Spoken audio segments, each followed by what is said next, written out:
Hello friends, welcome to Siddh classes. Questions related to diode. आज हम series second देखेंगे जिसमें क्वेश्चंस हैं आपके ऑब्जेक्टिव क्वेश्चंस जो कि आपकी एकेडमिक एग्जाम में काफ़ी हेल्प करेंगे। ओके, चलिएगा। फर्स्ट क्वेश्चन क्या है कि एलईडी अप्रोक्स पर ऑपरेट होती है। Option A 3 volt, option B 6 volt, option C 1.5 volt, option D -2.0 volt. C is the right answer, 1.5 volt. Actually ये क्वेश्चन काफ़ी स्टूडेंट्स का गलत हो जाता है।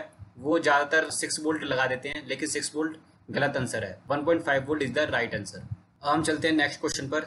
नेक्स्ट क्वेश्चन सेकंड क्वेश्चन है, germanium and silicon semiconductor material का यूज किस डायोड में बनाने में नहीं होता है। Option A PN junction diode, option B photo diode, option C LED, option D all of these. देखिए, अब यहाँ पूछ रहा है कि जर्मेनियम और सिलिकॉन सेमीकंडक्टर का मटेरियल का यूज किस डायोड में नहीं होता।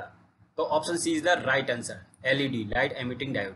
बिकॉज एलईडी में जिस मटेरियल का यूज होता है वो होता है गैलियम आर्सेनाइड का या गैलियम आर्सेनाइड फॉस्फेट का, इसीलिए option C is the right answer. Next question है 3 डायनेमिक रेजिस्टेंस होता है।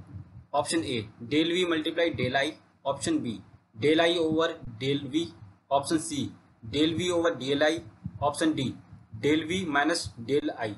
अब देखिए, ऑप्शन में जो डेल दिख रहा है ना, वो डायनेमिक को ही रिप्रेजेंट करता है, जो वेरिएबल को रिप्रेजेंट कर देता है। डायनेमिक वेरिएबल ही बोला जाता है। अब हम जानते हैं कि V equals to I R होता है, तो वहाँ आर की वैल्यू क्या होती है, B upon I.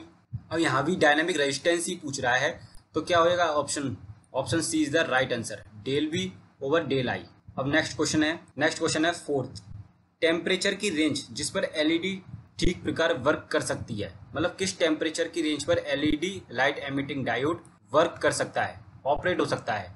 Option A 80 to 100 degree centigrade, option B 100 to 150 degree centigrade, option C 0 degree centigrade to 75 degree centigrade, option D none of these. देखिए, option C is the right answer. देखिए, ये fix है, ये आपको याद करना ही पड़ेगा, learn करना ही होगा ये कि एलईडी इस टेम्परेचर पर अच्छे से ऑपरेट करती है, 0 से 75 डिग्री सेंटीग्रेड पर। तो option C is the right answer. अब नेक्स्ट क्वेश्चन पे चलते हैं। नेक्स्ट क्वेश्चन है फिफ्थ, वोल्टेज रेगुलेटर के रूप में यूज होता है। Option A tunnel diode, option B photo diode, option C varactor diode, option D Zener diode. देखिए, पहले हम समझ लेते हैं कि वोल्टेज रेगुलेटर होता क्या है।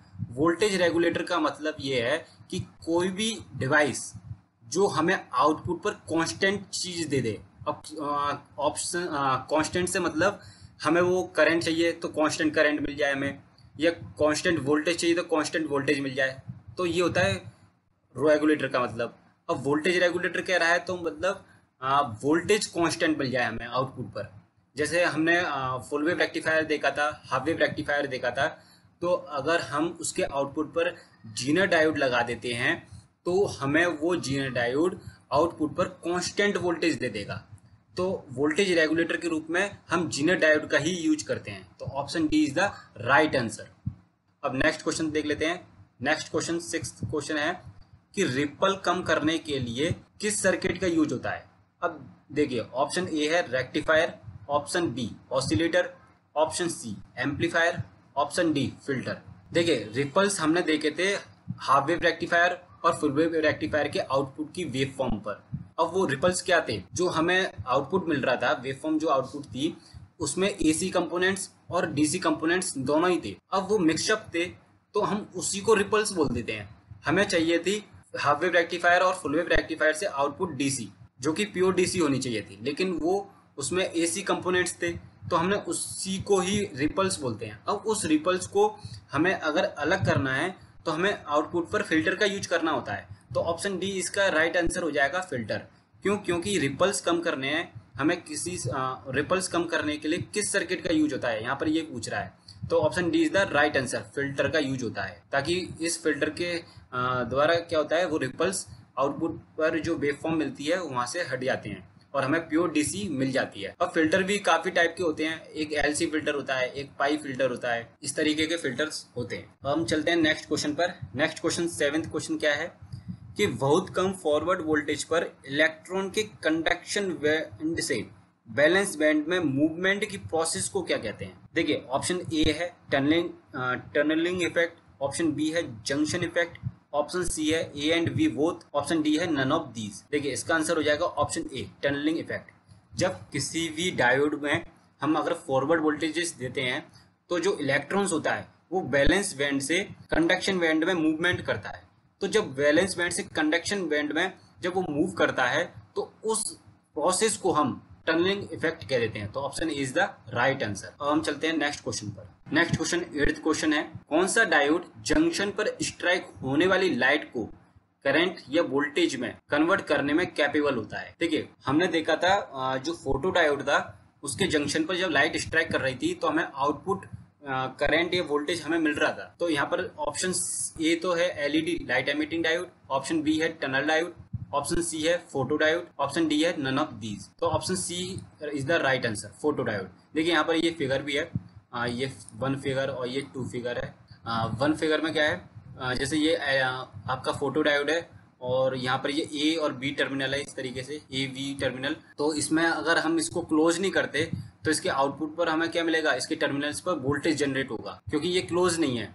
और अगर ये क्लोज हो जाता है इस तरीके से जैसे सेकंड वाले में दिखाया है, क्लोज हो जाती है ये अगर ए और बी टर्मिनल, तो यहाँ पर एक करंट फ्लो करेगी आई, क्योंकि क्लोज हो गया ना सर्किट, हमारा लूप उसको क्लोज मिल गया, पाथ उसको कंप्लीट मिल गया, तो वो लाइट स्ट्राइक जैसी करेगी वो करंट में चेंज हो गई। अब हम चलते हैं नेक्स्ट क्वेश्चन पर। नेक्स्ट क्वेश्चन हमारा 9th क्वेश्चन है, वेरिएबल कैपेसिटर के रूप में यूज होता है? Option A power diode, option B LED, option C tunnel diode, option D varactor diode. अब देखिए वेरिएबल कैपेसिटर बोल रहा है, वेरिएबल कैपेसिटर से मतलब होता है बैरेक्टर डायोड। तो option D is the right answer. इसका देखिए आप है ना फिगर देखिए, फिगर दिखाता हूं मैं। देखिए ये रहा, इसका ये फिगर है, ये बैरेक्टर डायोड है। इसमें ये पैरेलल लाइन है ना, ये कैपेसिटर को ही रिप्रेजेंट करती है और ये एरो है ये वेरिएबल को रिप्रेजेंट करता है। तो ये वेरिएबल कैपेसिटर का सिंबल है। अब नेक्स्ट क्वेश्चन पे चलते हैं। नेक्स्ट क्वेश्चन है हमारा 10th क्वेश्चन, जब फोटो डायोड पर कोई लाइट स्ट्राइक नहीं करती तब वह देता है? Option A dark current, option B forward current, option C saturation current, option D none of these. Option A is the right answer, dark current. देखिए जब हम फोटो डायोड को यूज करते हैं तो हम उसको रिवर्स बायसिंग में यूज करते हैं, हम रिवर्स बायसिंग में ही यूज करते हैं फोटो डायोड को, ठीक है। जैसे हम उसको यूज करेंगे तो रिवर्स बायसिंग में, तो अगर उसके जंक्शन पर लाइट स्ट्राइक नहीं करती है तो उसमें रिवर्स बायसिंग के कारण माइनर करंट फ्लो होती है जिसको हम बोल देते हैं डार्क करंट। और जैसे ही वो लाइट स्ट्राइक करेगी तो वो जो रिवर्स करंट फ्लो हो रही थी विदाउट लाइट स्ट्राइक, तो उसके कंपेयर में ज़्यादा करंट फ्लो करने लगेगी, जिसकी वजह से हमें जो उसका यूजेबल फोटो डायोड का यूजेबल चाहिए हमें, वो हमें आउटपुट पर मिल जाता है। ओके, आज इस सीरीज का ये लास्ट क्वेश्चन था 10th क्वेश्चन। और अभी जो सीरीज नेक्स्ट सीरीज जो आएंगी उसमें 10 क्वेश्चन ही हम लेंगे, क्योंकि उसमें ज़्यादा बड़ी वीडियो नहीं होती और ज़्यादा बड़ी वीडियो आपको ब्रॉड भी नहीं लगेगी। तो आप अच्छे से इन क्वेश्चनों को आप कर सकते हो, एकेडमिक एग्जाम में आपकी काफ़ी हेल्प करेंगे। Okay, thank you.